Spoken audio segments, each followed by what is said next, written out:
primeiramente, a importância dessa mesa é a união de um esforço que vocês não têm noção da Secretaria Municipal de Direitos Humanos.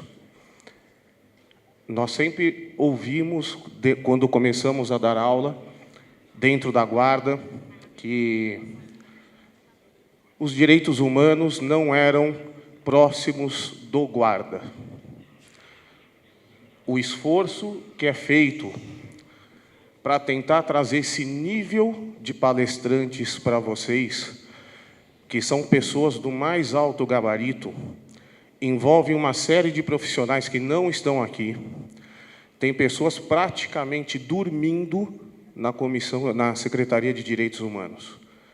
Tudo isso para tentar mostrar o quanto direitos humanos quer estar próximo da Guarda. Não existe direitos humanos sem a Guarda.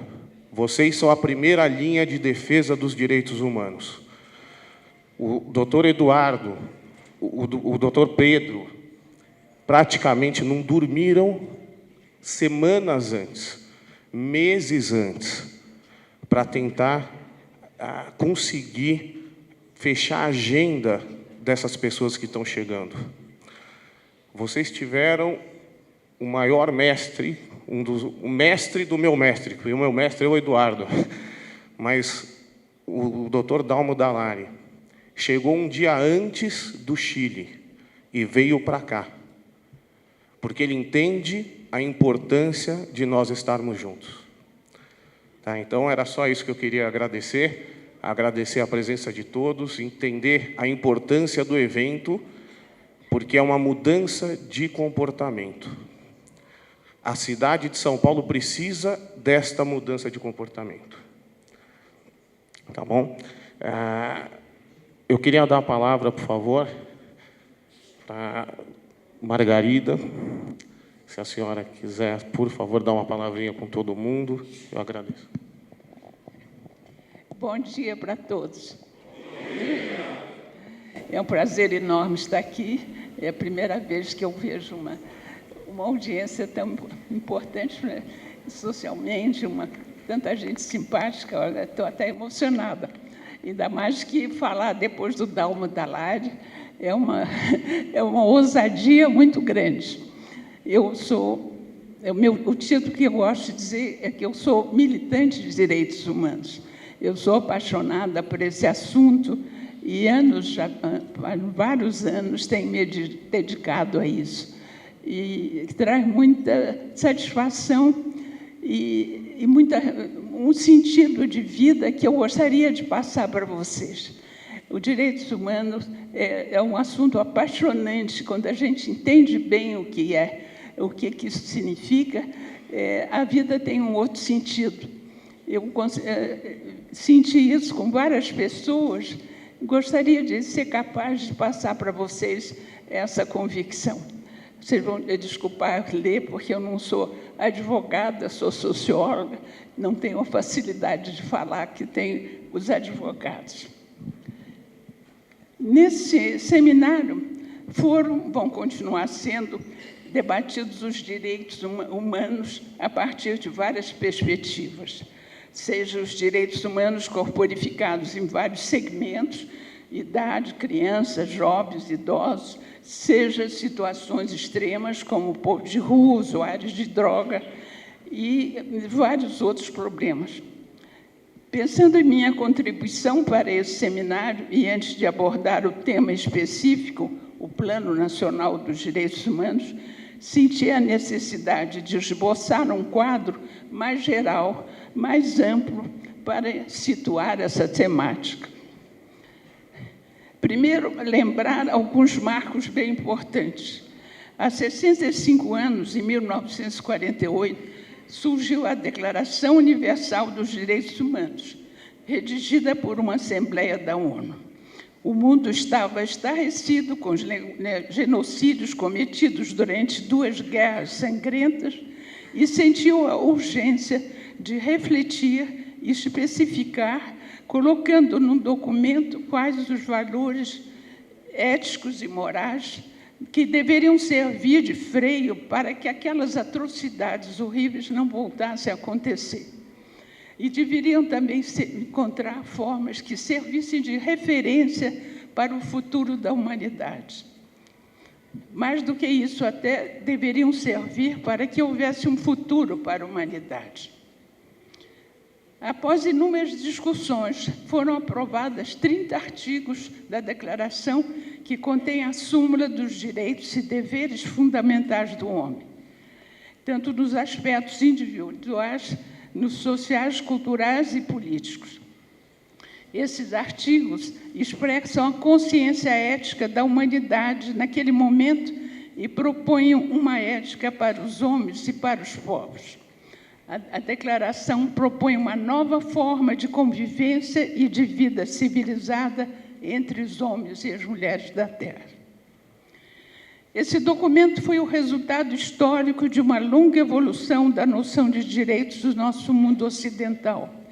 Não nos cabe aqui agora recuperar essa história, mas é uma história muito interessante. Pode ser até pesquisada e conhecida.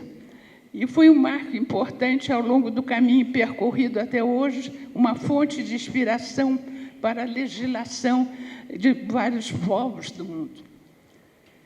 A ela seguiram-se pelo mundo diversos outros pactos, convenções, declarações que complementaram a Declaração de 48 e também representam grandes avanços no reconhecimento do indivíduo como pessoa e sujeito de direitos. Há 20 anos, em 1993, outra Assembleia da ONU em Viena aprovou um documento final que ressalva que os direitos humanos são universais e indivisíveis e reconhece que só uma verdadeira democracia, onde os direitos humanos podem ser plenamente vividos. A democracia é o único regime compatível com o pleno respeito dos direitos humanos, a única solução legítima para a organização do Estado. Foi a primeira vez que essa ideia surgiu em documento assinado pela maioria dos países do mundo. No Brasil, na segunda metade do século XX, a ditadura militar, que durou 21 anos, eliminou direitos e liberdades e foi um retrocesso na evolução do país para a democracia. Só a Constituição de 1988, essa melhorou e foi um marco de avanço nessa evolução.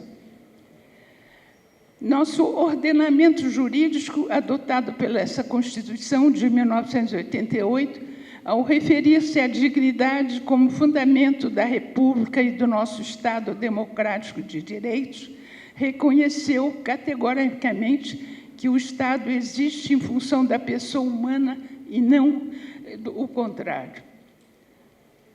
Continuando na perspectiva da Declaração da ONU, a Constituição do Brasil, no artigo 1º, proclama que a dignidade humana constitui um dos fundamentos da República Federativa do Brasil. Ensinar a condição humana é, portanto, fundamental na sua dignidade. Hoje aqui se fala bastante em direitos humanos, mas vocês sabem que até uns anos atrás, direitos humanos eram execrados e seus fundadores chamados de defensores de bandidos. Havia uma tal incompreensão sobre o que eles significavam que chegamos a esse triste ponto. As campanhas, vocês se lembram, eram feitas por televisão e as pessoas que defendiam os direitos humanos eram considerados piores que bandidos. A campanha negativa vem da ignorância do que eles representam e, muitas vezes, de posições egoístas dos interessados em manter seu status social e econômico. Mas é importante frisar, sem o respeito aos direitos humanos, não pode haver uma sociedade justa e uma democracia sólida. Mas o que são exatamente direitos humanos? Direito é um conjunto de regras que disciplinam o comportamento humano e a vida da sociedade. A dignidade humana é a base de todos os direitos humanos e ela é inerente ao ser humano. Os direitos humanos estão acima das políticas, dos partidos, das religiões. São universais, comuns a todos os seres humanos, sem distinção de religião, opinião política, orientação sexual ou qualquer tipo de julgamento moral. São aqueles que decorrem do reconhecimento da dignidade intrínseca do ser humano. Cada ser humano é dotado de dignidade em virtude da sua natureza humana, ou seja, cada ser humano tem um valor, independentemente do seu caráter individual ou de sua posição social. Em outras palavras, se eu existo, se eu sou humano, eu tenho direitos. Pois cada um de nós é uma pessoa única. Não existe no mundo outra pessoa igual a mim, nem a você. Nem vai nunca existir. Nós somos únicos e diferentes uns dos outros. Cada ser humano tem um valor primordial. Ninguém é mais ou menos humano do que o outro. Ninguém tem mais ou menos direitos do que os outros. Trata-se de uma dimensão qualitativa, não quantitativa. Por isso, uma pessoa não pode gozar de mais dignidade do que outra. Ninguém é mais ou menos humano do que o outro. Ninguém tem mais ou menos direitos do que outros. Eles são o denominador comum, o elo de identidade e de afirmação. Resumindo, direitos humanos são literalmente os direitos que os homens têm por serem humanos. E os direitos humanos têm duas faces. Esses direitos impõem também deveres. Se eu quiser que respeitem meus direitos, tem que respeitar também o direito dos outros. Ou seja, a aceitação do diferente. Nós somos todos iguais, mas somos diferentes. Houve indiscutivelmente uma evolução nos conceitos sobre os direitos das pessoas, mas eles são muito teóricos ainda. Estamos muito longe do efetivo respeito aos direitos. Não bastam os documentos, as boas leis, boas constituições. É preciso que todos os cidadãos tenham consciência dos seus direitos e dos seus deveres. Hoje, em todo o mundo, é difundida essa consciência da importância da educação dos direitos humanos. Mesmo a ONU decretou, nos anos 90, como a ciência, a década da educação em direitos humanos. E em muitos países, essa educação já existe oficialmente, faz parte do currículo oficial. Muitos estudiosos, pedagogos, professores em todo o mundo se preocupam com como ensinar direitos humanos. Como falo para vocês, profissionais educadores tão importantes para a salvaguarda de direitos, quero enfatizar também esse ponto da educação. Uma ideia é básica, aceita pela grande maioria dos que refletem sobre esse tema. Direitos humanos não são uma matéria teórica, são, antes de qualquer coisa, uma vivência. A formação em direitos humanos não pode ser, por exemplo, apenas verbalização dos conteúdos da Declaração dos Direitos da ONU. Ela não é só aprendizagem intelectual que aumenta o nosso saber, mas ela deve tornar-se um estado de espírito, uma postura de vida, uma vivência, uma formação para transformar as mentes e corações, como dizia o grande mestre Pérez Aguirre, e não apenas a cabeça, o pensamento. Tem que vir de dentro da pessoa, fazer parte do coração e da mente. A socióloga Maria Vitória Benevides, professora de Direitos Humanos da Faculdade de Educação da USP, que devia estar aqui hoje, mas que, infelizmente, não pôde vir por problemas pessoais, ela sempre diz, escreveu muito sobre educação e direitos humanos, textos memoráveis. Ela trabalha muito bem com esse tema, que é o de educar-se em direitos humanos.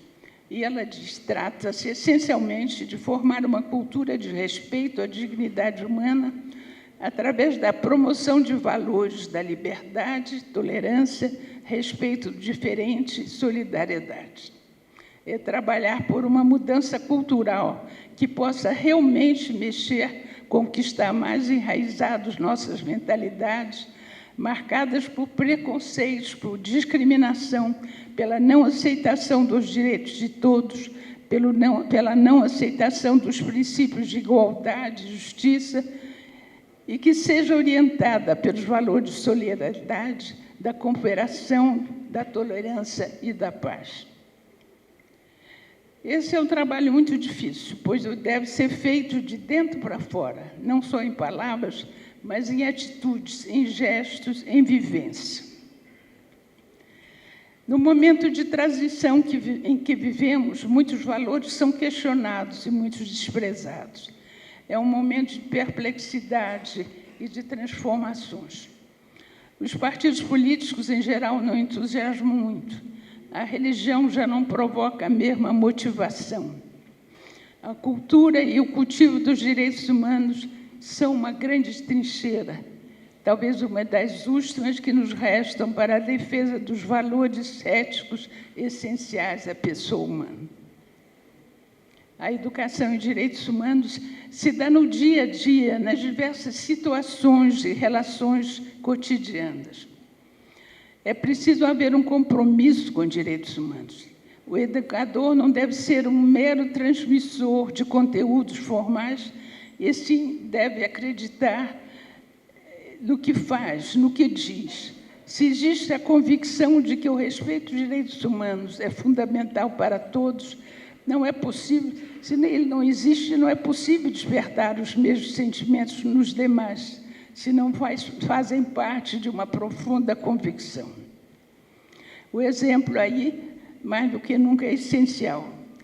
De nada adianta ter um discurso desconectado da prática ou sem coerente, exigindo aos demais determinadas atitudes que a própria pessoa não cumpre. Claro que isso requer um aprendizado por parte dos educadores, o reaprender a olhar, a articular, a construir junto. As resistências e problemas que podem ocorrer desse caminho não devem servir de argumento para o desânimo ou a rejeição. No Brasil, depois da ditadura, estamos construindo com muito esforço uma verdadeira democracia. As batalhas foram muitas para consegui-la, mas foram alcançados muitos ganhos também importantes, como, por exemplo, os Planos Nacionais de Direitos Humanos, uma nova cultura de cumprimento aos direitos humanos.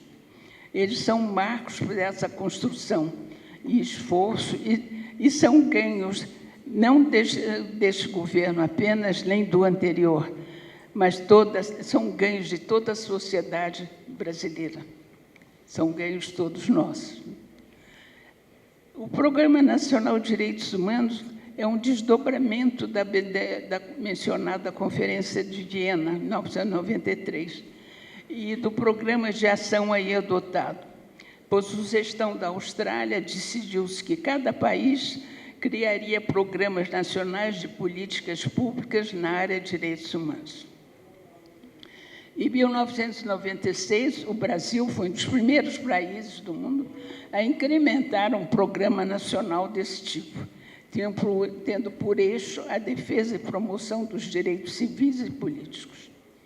O segundo Plano Nacional, em 2002, já com foco em ações com o objetivo de abarcar toda a gama de direitos. E, em 1910, publicou-se o terceiro Plano Nacional de Direitos Humanos, que é uma atualização dos programas anteriores, um passo a mais na consolidação e orientação favoráveis a uma cultura respeitadora dos direitos humanos. Vocês tiveram a ocasião, peço à Secretaria Nacional de Direitos Humanos que nos mande exemplares desse plano, que é muito interessante ler. Eu acho que ajuda muito a entender uma série de problemas.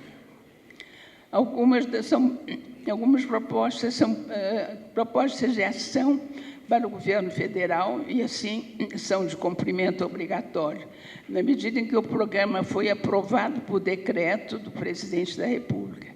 Outras sugestões são, em realidade, recomendações aos outros poderes legislativo e judiciário e dos estados e municípios. Essas propostas traduzem também a voz que veio das mais de 50 conferências nacionais. A preparação desse plano foi muito importante. Foram feitas reuniões em todo o Brasil, em 26 estados, e eles, em geral, chefiados pelas universidades locais, e foram discutidas as várias questões propostas exaustivamente. ONGs e associações de todo tipo fizeram parte. Foi realmente um texto bem democrático.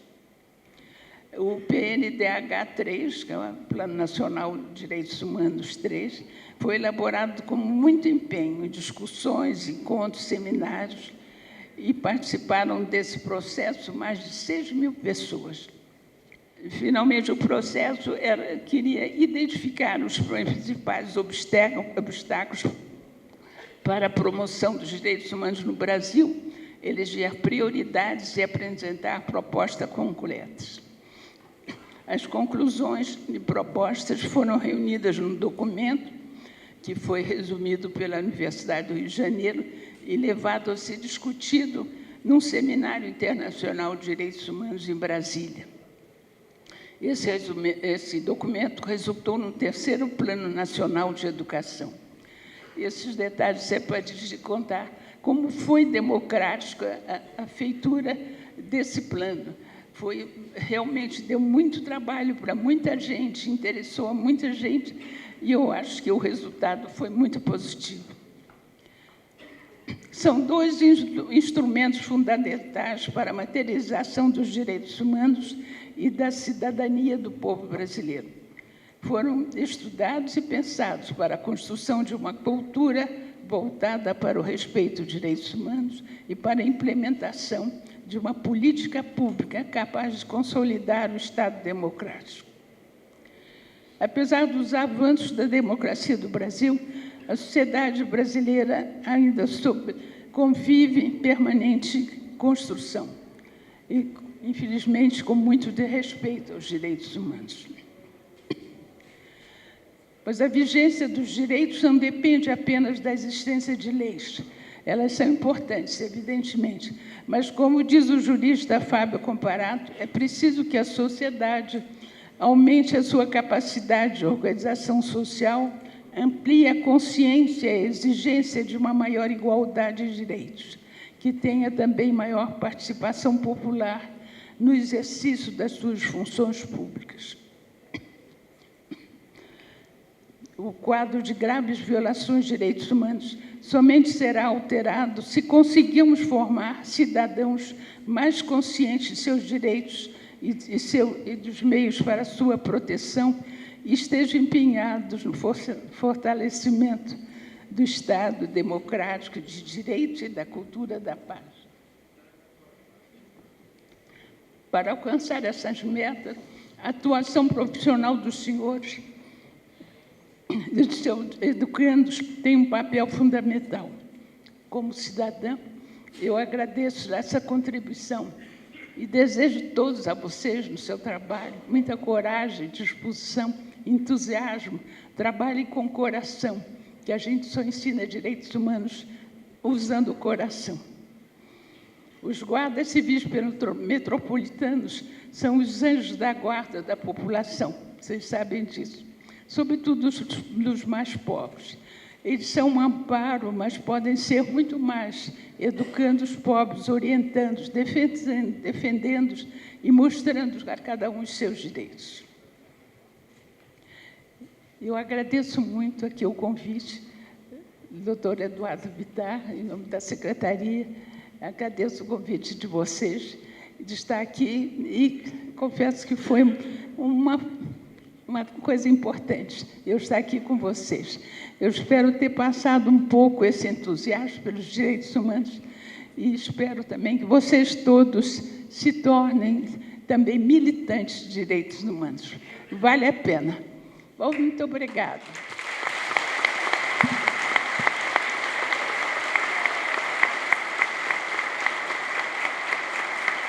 Eu gostaria de dar a palavra agora para o doutor Marco Antônio Barbosa. Ele é ativista de direitos humanos, advogado, fundador de escritório de advocacia e foi presidente da Comissão de Justiça e Paz. Atualmente, é presidente da Comissão Especial dos Mortos e Desaparecidos, ligados à Secretaria de Direitos Humanos, Secretaria Nacional. Presidente do Conselho de Defesa da Pessoa Humana, o CONDEP, e responsável pela fundação da Comissão da Verdade de São Paulo. É esse o nível de palestrante que vocês estão tendo. É um prazer, doutor. Caros, bom dia a todos e a todas. Eu quero dizer a vocês que é uma honra estar aqui presente, porque eu percebo no interesse de vocês a perspectiva de multiplicadores de ideias, de conceitos e de princípios que devem informar o direito fundamental da pessoa humana, que é o direito à vida, que é a dignidade humana. Aliás, prevista expressamente na Constituição Federal. Eu vou fazer uma retrospectiva do que é histórica, com muita brevidade, para a gente entender o papel que nós temos, que eu digo nós, vocês, neste contexto de direitos humanos, que toca num direito humano fundamental, que é o direito à segurança. O início do processo de criação de direitos humanos, o mundo saindo da Guerra Mundial, que terminou em 1945, e em 1948, no dia 10 de dezembro, institui um dos instrumentos mais importantes da história da humanidade, que foi a Carta da ONU, onde traz todos os princípios de direitos humanos ali consignados. Fundamentalmente com a questão mais importante de todas, que é a situação de ressaltar a dignidade humana, a igualdade, a liberdade, enfim, valores inestimáveis do ser humano. A pergunta que se coloca desde logo é a seguinte: esta carta teria sido ou foi respeitada ao longo dos tempos? Obviamente, não. E nós, aqui na América Latina, a partir dos anos 60, antes, inclusive, já acontecia no Paraguai, mas a partir dos anos 60, a coisa se torna muito crítica, porque, nesta época, o mundo estava dividido em duas partes. De um lado, o assim chamado mundo cristão, ocidental, etc., né? E, de outro, o mundo que era representado pelo comunismo. E essa divisão fez com que a intervenção nos países latino-americanos, especialmente pelos Estados Unidos, criasse ditaduras que infelicitaram muito a vida dos povos latino-americanos. A primeira delas foi no Brasil, em 1964. No 1º de abril de 1964, houve um golpe militar que perdurou, como disse a Margarida, por 21 anos. Em seguida, tivemos em 1973, no Chile, quando eleito o governo democrático de Allende, e que foi derrubado pelas Forças Armadas, apoiadas também pelos Estados Unidos. Em 1976, a ditadura argentina, onde foram nada mais, nada menos do que 30 mil pessoas mortas e desaparecidas. Uma guerra, na realidade. E esta história, como eu disse, da denegação ou da negação da utilização da Carta da ONU de 1948, cuja importância é essencial, ela foi instrumentalizada e orientada por uma questão chamada doutrina de segurança nacional, amparada em todos esses países numa lei execrável chamada Lei de Segurança Nacional. E o que acontecia?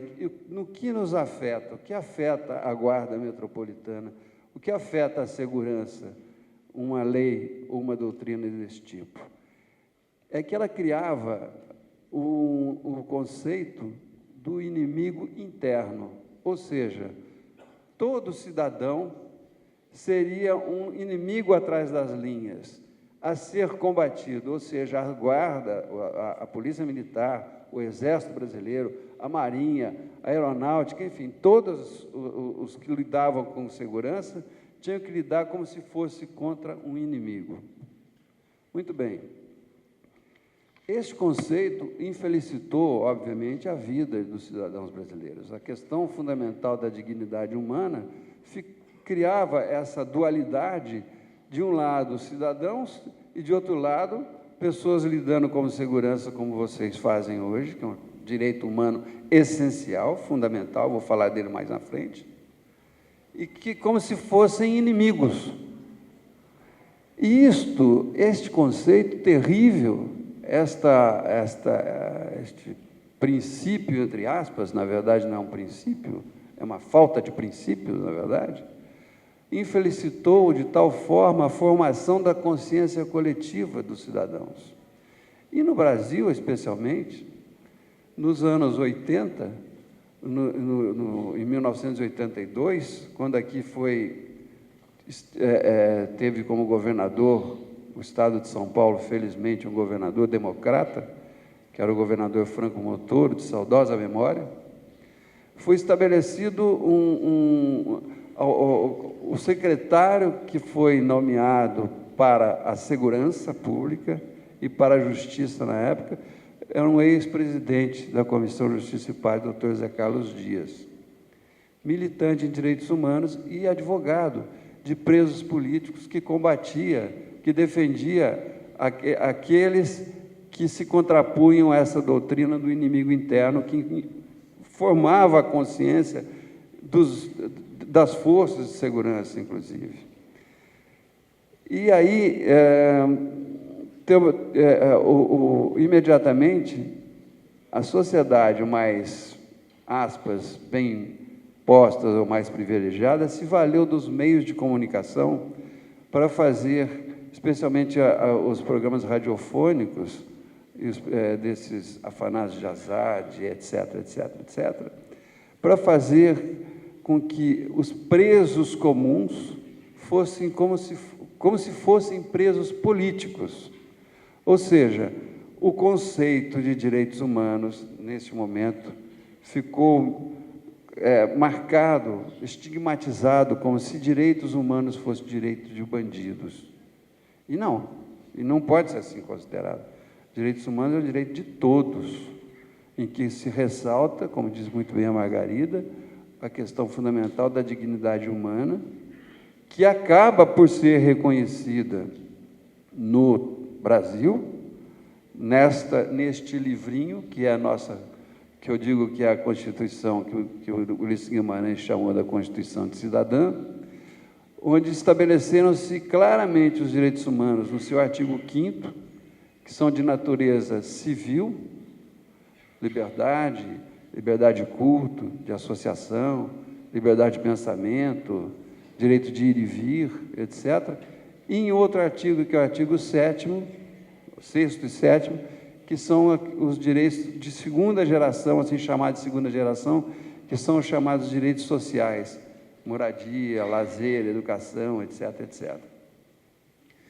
E a Constituição de 88, que traz uma modificação daquele conceito do inimigo interno, e é uma redemocratização, passa a haver um Estado democrático de direito pelo qual devemos todos lutar, estabelece no seu artigo 144 o quê? Que um dos direitos humanos fundamentais é o direito à segurança. E diz ali quais eram as forças de segurança ali previstas eram a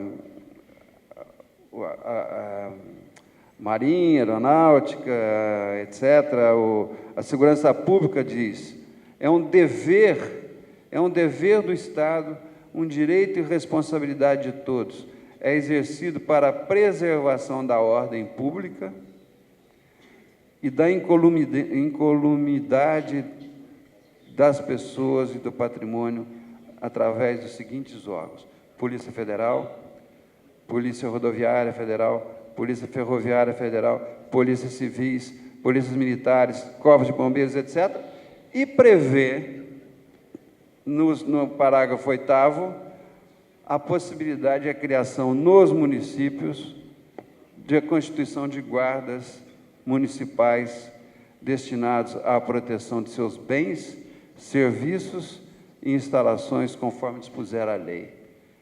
No que eu acrescento, em defesa também dos seres humanos e da promoção da dignidade humana.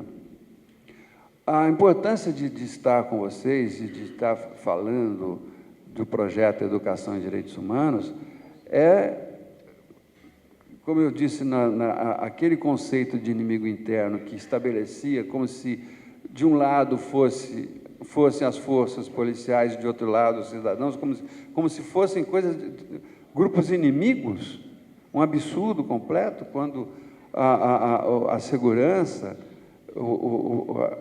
esse trabalho tem que ser feito de uma forma absolutamente integrada, com a participação e com o respeito da população. Neste momento, nos anos 80, para desmistificar este conceito do inimigo interno, começamos a estabelecer o início deste trabalho que aqui se desenvolve e que vocês são fundamentais, porque vocês são as chamadas antenas multiplicadoras desses conceitos de respeito à dignidade e à vida humana. Este é o ponto que deve informar o trabalho para a implementação de um verdadeiro Estado democrático de direito, para a implementação dos direitos humanos fundamentais estabelecidos na Constituição de 88. Felizmente, hoje, eu vejo aqui esta possibilidade de nós estarmos aqui a trocar informações e para isso, essa vontade política que está sendo demonstrada pela Prefeitura atualmente, no sentido de fazer esta troca com vocês, para estabelecendo uma possibilidade de condições dignas de trabalho também para a Guarda Municipal. Vocês são pessoas essenciais nessa formação da implementação desse direito que é, repito, fundamental e constitucionalmente previsto, que é o direito à segurança. E com este viés, que eu digo, não mais vendo atrás das linhas, como fazia, lamentavelmente, a doutrina de segurança nacional, amparado naquela lei de segurança nacional, de um Estado de ditadura militar, e amparado, sim, no Estado democrático de direito, onde deve vigorar a dignidade humana, o respeito à dignidade humana. E a educação e direitos humanos, com a finalidade de promover a educação para mudança e transformação social, deve fundamentar-se nos princípios da dignidade humana, da igualdade de direitos, e não desse conceito que eu repito, absolutamente execrável, do inimigo interno, que tanto infelicitou os povos latino-americanos e que deram ensejo a prática de um dos crimes mais hediondos, mais covardes, que é a prática da tortura, que foi indiscriminada na época da ditadura, que ainda, infelizmente, existe no nosso país e que, infelizmente, recai sobre a população menos favorecida. A conscientização de vocês, a formação da consciência coletiva daqueles que estão sob a orientação de vocês é fundamental para que espancar, para afastar a prática dessas questões que ainda infelicitam a dignidade humana, sobretudo a tortura e as prisões neste país, que são de uma formação, na verdade, aí sim, de mais marginais, e contra isso temos que nos insurgir. Portanto, eu não quero me estender muito e, na verdade, ficar mais à disposição de vocês para fazer o que nós acreditamos como forma de educação, que não é uma educação onde eu venho aqui falar as coisas que eu penso, etc., uma educação como se fosse uma educação bancária, mas sim uma educação problematizadora, onde nós vamos trocar nossas experiências, porque vocês, sim, que estão na luta no dia a dia e que são, como disse a Margarida, os anjos da guarda. Eu me lembro, quando eu era criança, que a guarda municipal do interior de São Paulo era exatamente a consciência do anjo da guarda. Quando o guarda apitava, nós sabíamos que nós podíamos dormir com segurança e com tranquilidade. Eu agradeço muito a possibilidade de estar com vocês e me coloco à disposição para poder trocar com vocês no sentido de educação na qual nós acreditamos, que é a chamada educação problematizadora, e não a educação bancária, onde você coloca os seus conceitos e não haja discussão. Era isso. Muito obrigado.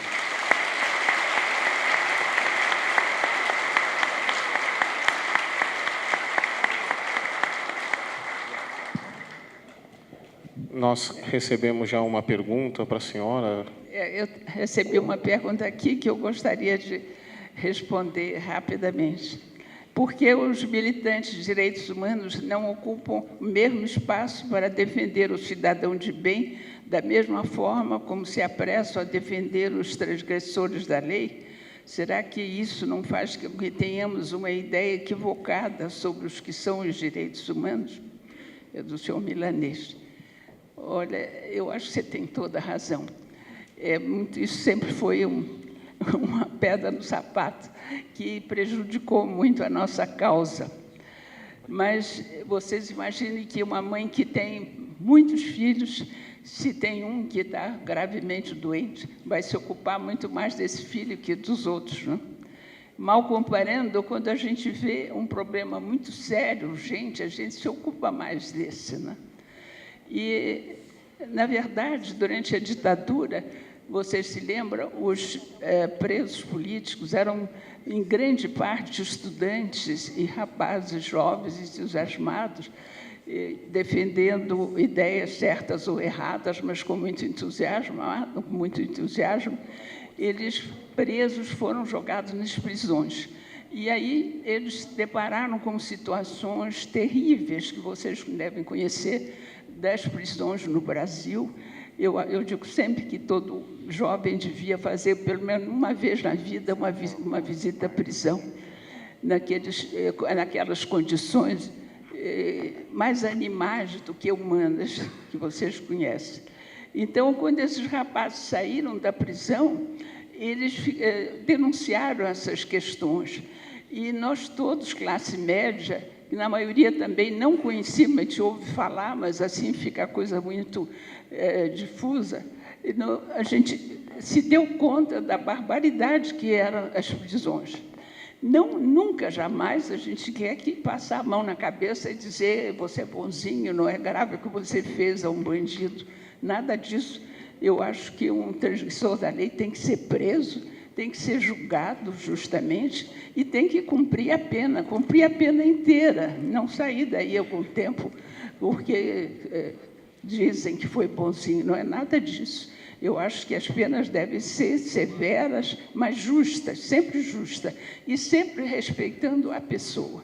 Não vamos tratar um bandido que fez uma coisa horrível como fosse um bicho, porque aí nós estamos nos degradando e sendo piores do que eles.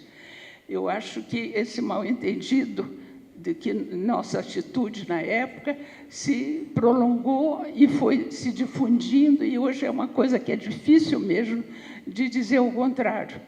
Mas nós queremos que os bandidos sejam presos, julgados com justiça e, se condenados, cumpram inteiramente as penas. Mas que essas penas sejam uma ressocialização, que não é para eles ficarem lá na prisão, em aquelas condições horríveis que têm, sem fazer nada o dia inteiro. E só, vocês sabem que dizem que os homens entram na prisão, que são a universidade do crime. Eles saem, na maioria, muito piores. Então, contra isso nós somos, porque não é assim que a gente recupera uma pessoa, é dando uma ocasião de trabalho, de educação, de formação moral, sempre respeitando o que eu disse a vocês, a dignidade da pessoa, que eles têm também, e é igual à nossa, que a gente queira ou não.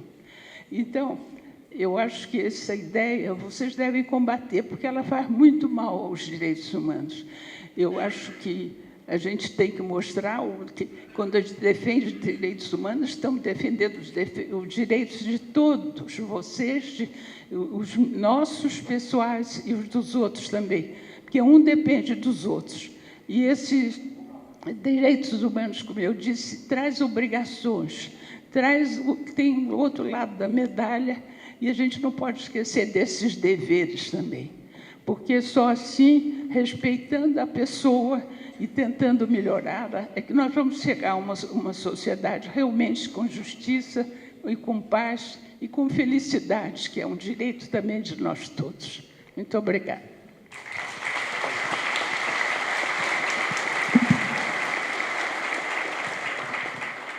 Nós recebemos outras perguntas, mas antes de responder, vamos fazer que nem nos outros dias. Não vamos ter tempo, a pergunta é interessante, mas a gente vai passar agora um filme que gostaríamos que vocês vissem. Muito obrigado. A mesa está sendo desfeita agora nesse momento. Agradeço. Nós iremos retornar às perguntas. Pode soltar?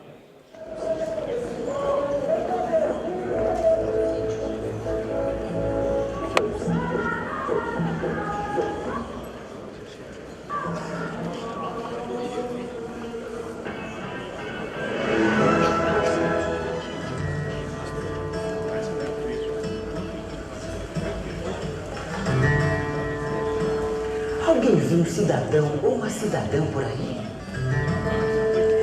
Nos dias de hoje, cidadania é quase um ato de heroísmo.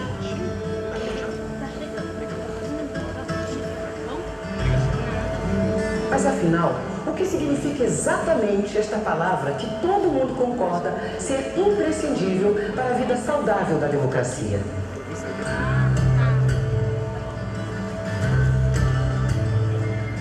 Não adianta ir ao dicionário. Nele, a cidadania é definida como sendo o estado ou a qualidade do cidadão.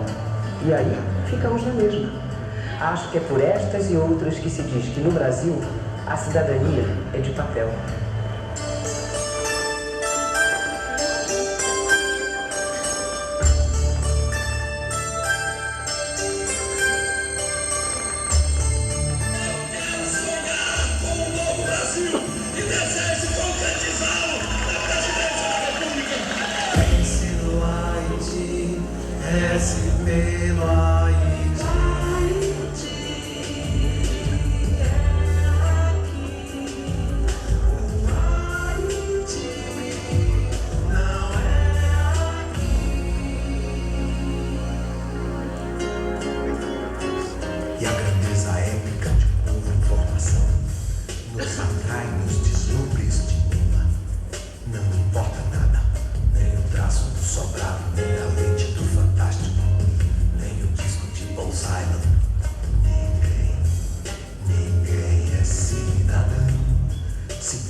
A saúde de uma sociedade democrática pode ser medida pela qualidade das funções desempenhadas por seus cidadãos. Alexis de Tocqueville, historiador. Ao se falar em cidadania, temos que pensar em leis. E no dicionário se encontram não só várias definições, como dezenas e dezenas de leis. Pense rápido. Quantas leis você conhece?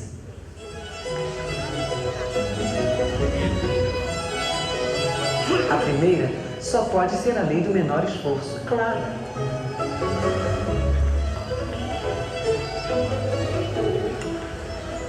Dizem que Newton começou a pensar as leis da mecânica a partir de uma queda livre como essa. E tem a famosa lei de Gerson, aquela do comercial de levar vantagem em tudo. Mas hoje, até mesmo Gerson abomina essa lei.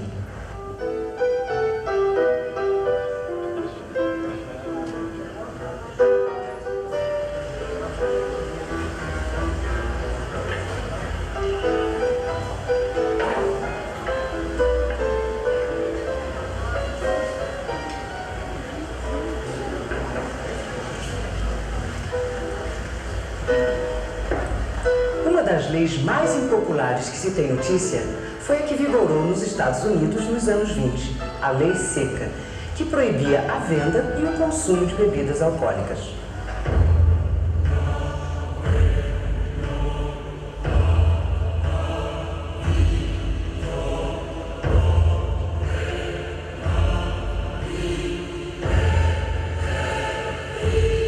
E agora uma lei que você desconhece, mas que um rei português teve a coragem de criar. Foi por volta de 1433. Dom Duarte reinava garboso e resolveu criar uma lei que, entre outras coisas, excluía as mulheres da sucessão do rei. E ainda por cima, chamou sua lei de lei mental. Que mentalidade machista, hein?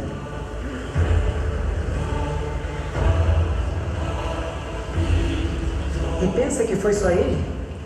Entre os antepassados dos franceses, havia a tribo dos francos sálios.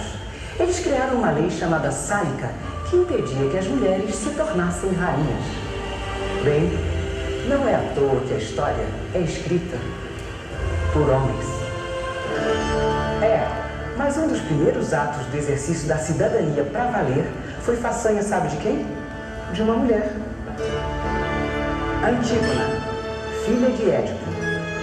Diante do vitorioso Creonte, que lhe negara o direito de sepultar o corpo do irmão, ela diz ao rei de Tebas: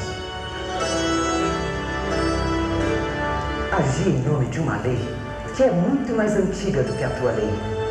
Uma lei que se perde na origem dos tempos, que ninguém sabe quando foi promulgada.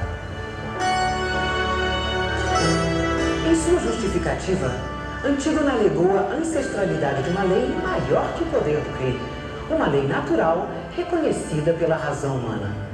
Antígona convenceu, mas se vivesse no século XVII, com certeza não se atreveria a desafiar o rei. É que naquela época era assim, a palavra de Deus nas alturas e a do rei aqui na terra. Esta associação com Deus convinha os interesses dos nobres enriquecidos nas cruzadas. Proprietários de terra, a aristocracia era sócia natural do rei. Um rei absoluto que governava absolutamente em favor de privilégios. Nenhum respeito à pessoa humana, muita violência, principalmente contra quem não fazia parte da corte, o Zé Povinho da época. E tudo isso em nome de Deus. Mas antes disso, na Idade Média, mais precisamente no ano 1215, surgiu na Inglaterra uma medida jurídica que, por certo, você já ouviu falar. Até porque ela está presente na Constituição brasileira. É o habeas corpus. Tradução ao pé da letra, traga-me o corpo. Ou seja, a partir de então, se exigia que a pessoa acusada de cometer algum crime fosse trazida viva para ser julgada em sessão pública. Isso impediria que os nobres e aristocratas fizessem sua própria justiça, eliminando as pessoas. O habeas corpus acabou se tornando a principal garantia de defesa da pessoa sempre que uma ditadura elimina a democracia. No sistema jurídico brasileiro, O habeas corpus significa a garantia individual constitucionalmente assegurada a todos os brasileiros e estrangeiros residentes no país.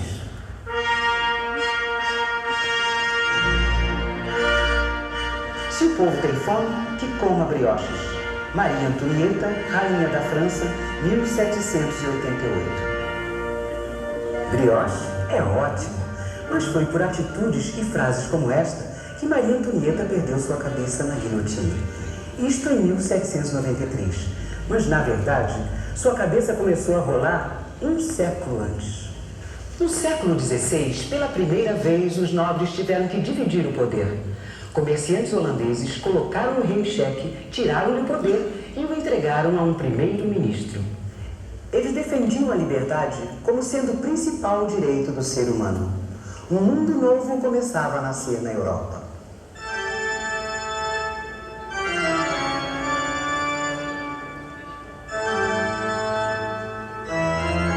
A razão ilumina os caminhos, ideias, pesquisas, descobrimentos revolucionários. Filósofos, iluministas e iluminados influenciam os poderosos e desafiam os céus. Deus não foi expulso deste reino, mas era bom que soubesse. Mesmo se ele não existisse, o ser humano teria direitos naturais. Muito do mundo que conhecemos nasceu nessa época.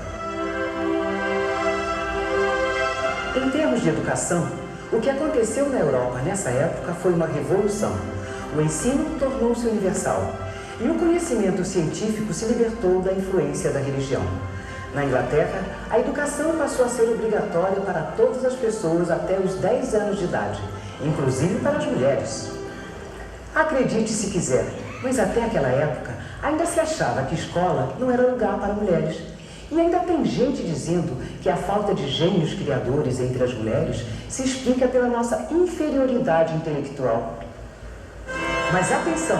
Um rei e uma rainha fogem dentro da noite tentando salvar suas cabeças. Estamos na França no ano de 1791.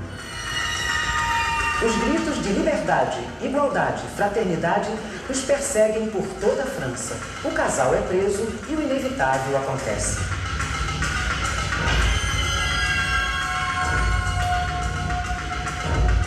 Liberdade, igualdade e fraternidade. 3 palavras que sacudiram o mundo, e por elas muito sangue jorrou. Sangue de vilões e de heróis. O Brasil estava perto de completar 300 anos quando essas ideias chegaram por aqui. Para conquistarmos a cidadania, precisávamos nos livrar de Portugal. Éramos poucos, mas fizemos barulho. Uma colônia de Portugal ousou desafiar o poder del rei. Na contramão da história, a coroa portuguesa soube reprimir tamanha insolência e reprimiu discriminando. Para os inconfidentes de boa família, passagem só de ida para a África. Para o alferes Tiradentes, a forca, o esquartejamento e uma promissora carreira no panteão dos heróis nacionais. Nos campos sem fim que o sonho corta, vejo uma forma no ar subir serena. Vaga forma do tempo desprendida. É a mão do alferes que de longe acena, eloquência da simples despedida. Tiradentes é o primeiro herói nacional do Brasil, menos para os negros, e não pode ser diferente. Afinal, os senhores inconfidentes não tocaram na questão da escravidão, um negócio que rendia mais do que agricultura e imóveis, algo em torno de 19% ao ano. Talvez isso explique o fato de que dos 9.600.000 africanos escravizados, 4 milhões tenham vindo para o Brasil. E também explica por que a abolição da escravidão do negro do Brasil tem acontecido somente perto do século XX.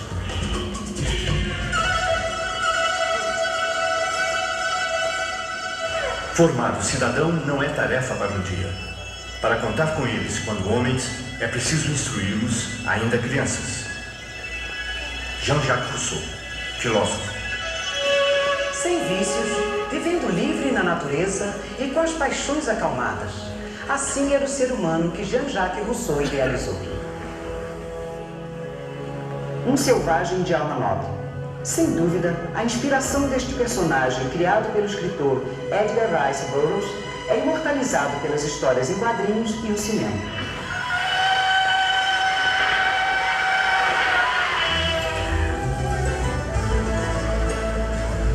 Na ideia de construção de um estado de igualdade, liberdade e justiça, a criança merece atenção especial e a educação é fundamental para que este projeto aconteça realmente.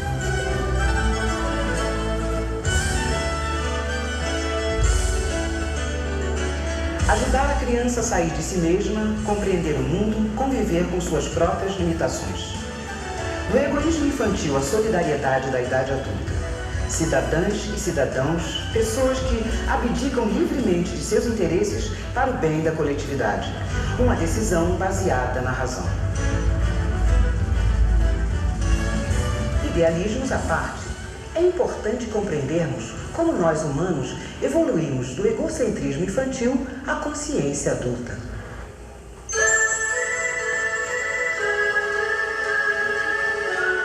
Nos primeiros anos de vida, impera o princípio da autoridade dos pais. É como se a criança fosse sempre julgada. Ela obedece porque sente medo, ou aprende que é a melhor maneira de conseguir o que deseja. Mais crescidinha, a criança começa a diferenciar, classificar e até ordenar. É um período de transição onde ela, às vezes, é obrigada a agir de uma determinada forma.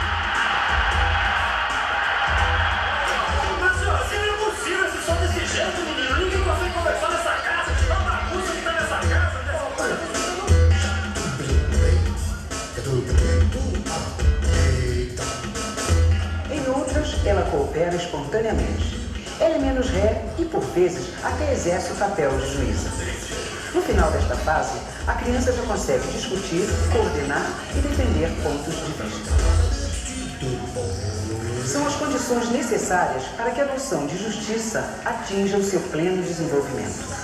Noções de igualdade, solidariedade e cooperação passam a fazer parte da vida da criança. Dizem que quem tem animais...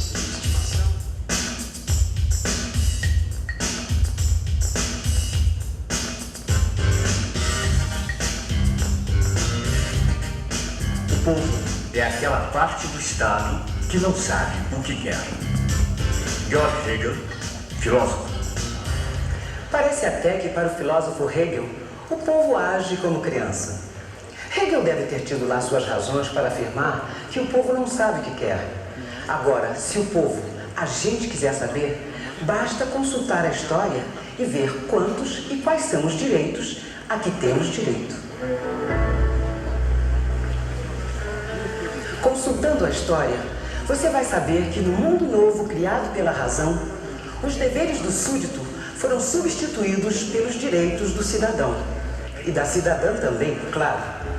Aproveitando a oportunidade, gostaria de reparar um erro histórico.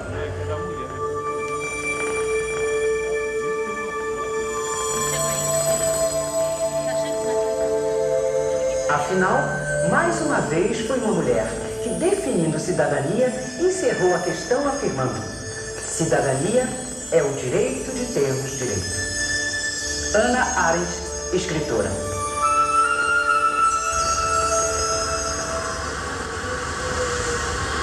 Nesta concepção, o dever de todo governo é integrar e harmonizar a vida política, a sociedade e o mercado. Garantir a ordem, dar legitimidade à justiça. E permitir que cada um tenha o que merece, nem mais nem menos. Antes do governo cobrar nossos deveres, tem de respeitar os nossos direitos.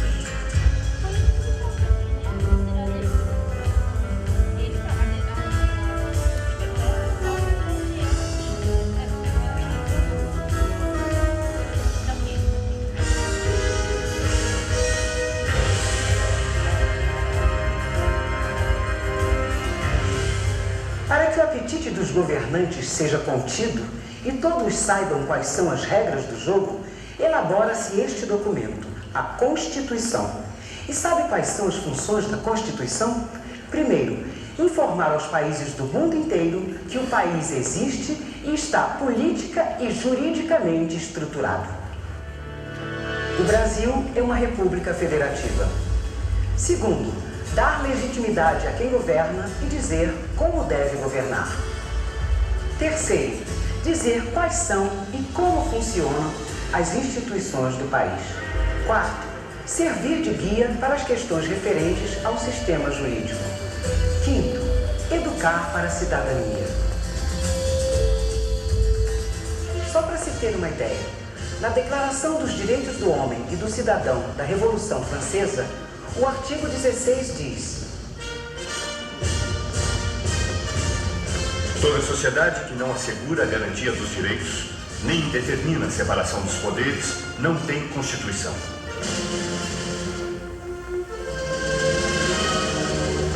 Todo homem luta com mais bravura por seus interesses do que por seus direitos. Napoleão Bonaparte. O que deu errado com o projeto de mundo dos iluminados racionalistas? A rigor, para os que chegam ao topo da pirâmide, nada. Com o passar do tempo, o abuso da liberdade de mercado provocou menos igualdade entre as pessoas e seguramente nenhuma fraternidade. Pelo menos para uma boa parte da população, nada mudou. E em muitos casos, piorou. E como um dos prazeres do ser humano é pensar, perguntas vão surgindo.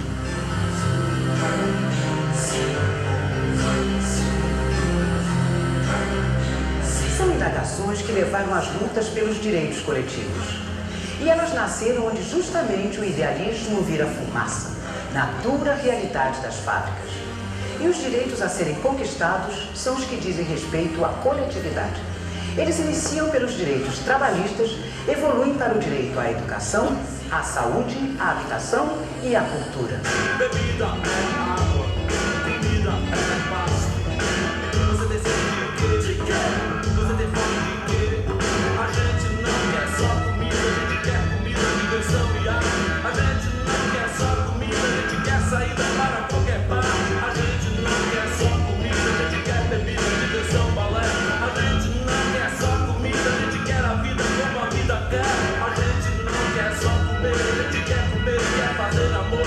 A gente não quer só comer, a gente quer prazer para aliviar a dor. A gente não quer só dinheiro, a gente quer dinheiro e felicidade. A gente não quer só dinheiro, a gente quer inteiro pela metade.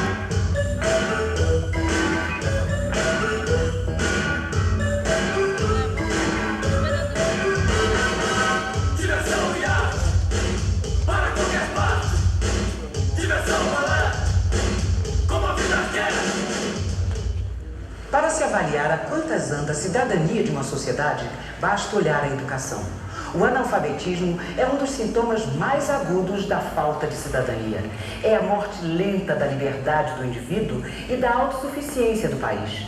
É condenar a população a colocar a decisão sobre o seu destino nas mãos de super-heróis milagrosos.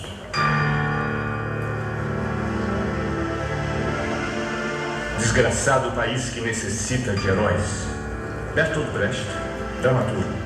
Se você pensa que é Átila, flagela dos deuses, e os deuses já vi esta loucura muitas vezes, varrendo o mundo a ferro e fogo, como se tudo fosse apenas um jogo, como se tudo fosse apenas um jogo. Mas o que mais me dói, mas o que mais me dói, você escolheu errado, seu super-herói. Mas o que mais me dói, mas o que mais me dói, você escolheu errado, seu super-herói. Sou mais um Homem-Aranha na minha veia. Cama, suor e façanha. Cama, suor e façanha. Ser como Homem-Aranha.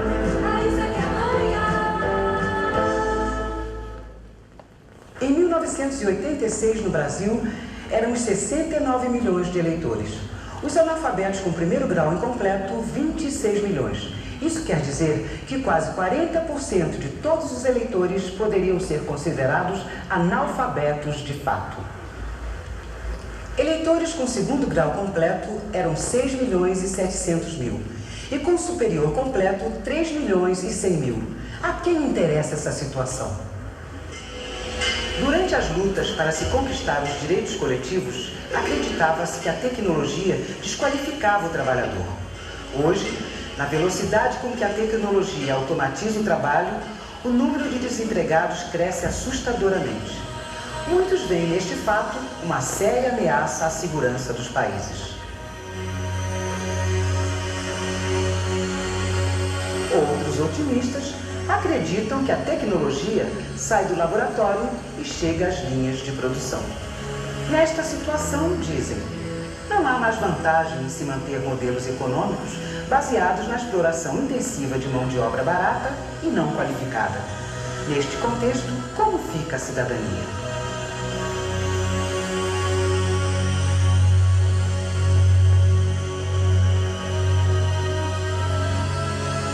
Imagens como esta mostram que a preocupação com o meio ambiente passou a ser tão vital para nós quanto a liberdade o foi para os iluministas.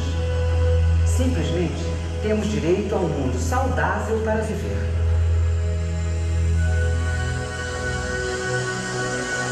E se optarmos por uma vida fora dos padrões de competência, desempenho e valores da maioria? E se o mundo estiver precisando exatamente de novas revoluções que repensem modelos e valores? Se pensar é um prazer humano, agir é uma consequência natural deste prazer. A cidadania não é passiva, e isto se aprende na escola.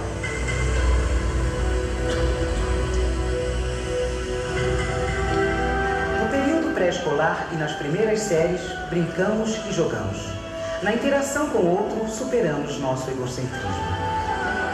Nas séries seguintes, começamos a descobrir quem somos através da análise comparativa de nossas experiências em confronto com os dados da realidade. Na discussão, descobrimos que a criança também tem direitos a serem respeitados. Já no segundo grau, mobilizamos nossa energia e capacidade na compreensão das contradições deste mundo. Atraídos pelo prazer e pela polêmica, contestamos o mundo que herdamos. Pesquisamos, debatemos, protestamos, apontando as contradições entre o formal e o real. Nos tornamos cidadãos ativos.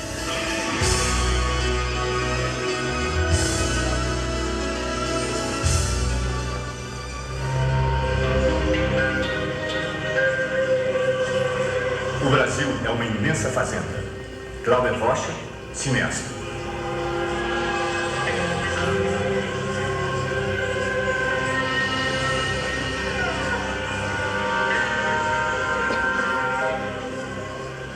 O príncipe Vlad Tepes de Valáquia, o Drácula, ordenou no ano de 1475 o massacre de 100.000 pessoas.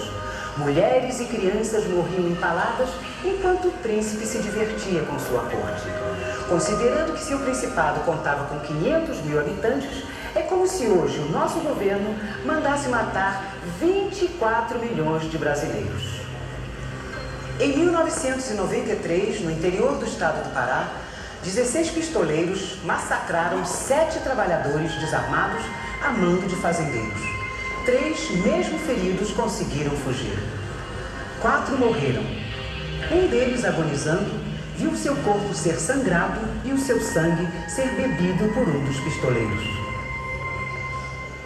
A cidadania é o direito de termos direitos. Ontem, hoje, amanhã, sempre. Direitos humanos. A gente não tem cara de banana, a gente não tem jeito de babada, a gente não está com a boca exposta na janela pra passar Nutella.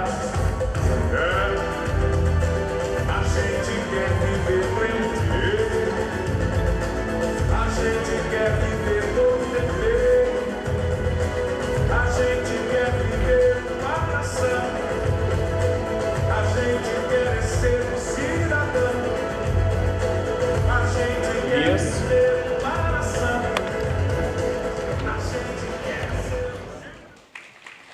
A dona Margarida fez questão que a gente assistisse este filme, porque faz bem o contexto do nosso seminário. Dona Margarida, eu convido a senhora a nossa subidinha aqui, que a gente quer fazer um mimo. Dona Margarida Jeová, Genevois, eu vou aprender um pouco.